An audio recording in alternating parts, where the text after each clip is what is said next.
समग्र देश में प्रदूषणर मात्रा दिनक दिन बढ़ाक लगी। जदि यह रोका न जाए ताहले वर्तमान एवं भविष्य पीढ़ी माने एही धरापृष्ठ रे तिष्ठि रहिबा अत्यंत कष्टकर हो पड़ो। एही अवसर में अग्रणी सामाजिक अनुष्ठान विष्णुप्रिया सेवा समिति पक्षर सभापति तथा समाजसेवी विक्रम राउतों नेतृत्व में कटक सदर विकास मंचर सभापति सुबोध कुमार बेहेरा पौरोहित्य कटक सदर अंतर्गत गति राउत पाटना स्थित मागुणिया पठारे 1 लाख वृक्षरोपण कराଯିबा निष्पत्ति नियाଯାଇଛି। प्राथमिक स्तर में एठारे 5000 ऊर्ध्व किसमर वृक्षरोपण करा जायछि। तत्सहित यार रक्षणाबेक्षण निमंते बाउंश जाली मध्य घेरा जायछि।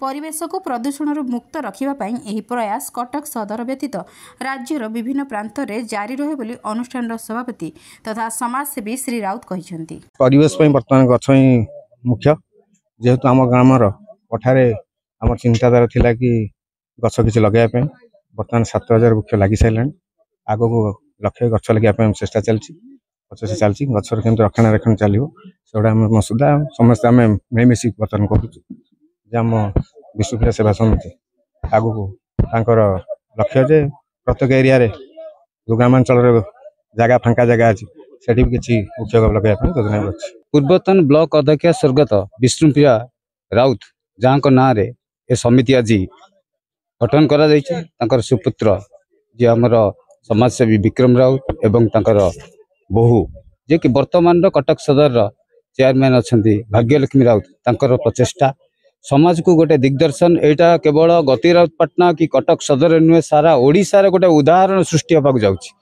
आपण मान माध्यम आपण मान सहयोग एटा गोटे उदाहरण सृष्टि होगा जाउछि। आमे किभଳି भाबरे समाज को सबुज सुंदर करि परिबा। मुझे कहीदेवा चाहे एटी भी 40 रु 50 लोक नियोजित होती जो माने कि डेली तक रोजगार पाउछथि। एटा विक्रम राउत को परिकल्पना एवं समाज को गोटे बड़ माने दान। विष्णुप्रिया सेवा समिति जे सभापति कटक जिले जी युव समाजसेवी तांकर महान उद्देश्य आपण माने जानिथिबे कि सबु क्षेत्र रे स्वास्थ्य थारु शिक्षा पर्यंत एवं जे ब्राह्मण परिवार जदि किए व्रत घर ही पारुने कि गरीब घर गोटे झील बाहाई पारुने तांकर सहयोग लोड़िले निश्चित आपण माने सहयोग माध्यम पाउछंती अंचल रे।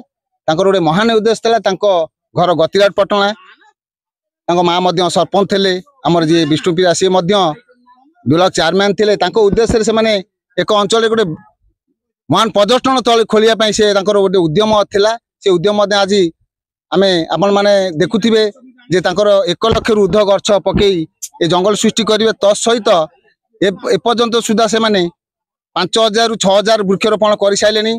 तापर निराट जंगल में 2-2टी ट्यूबवेल खोराइलान कारण पानी समस्या गछ खाली नगेदेले किसी असुविधा नहीं बचे पड़ो।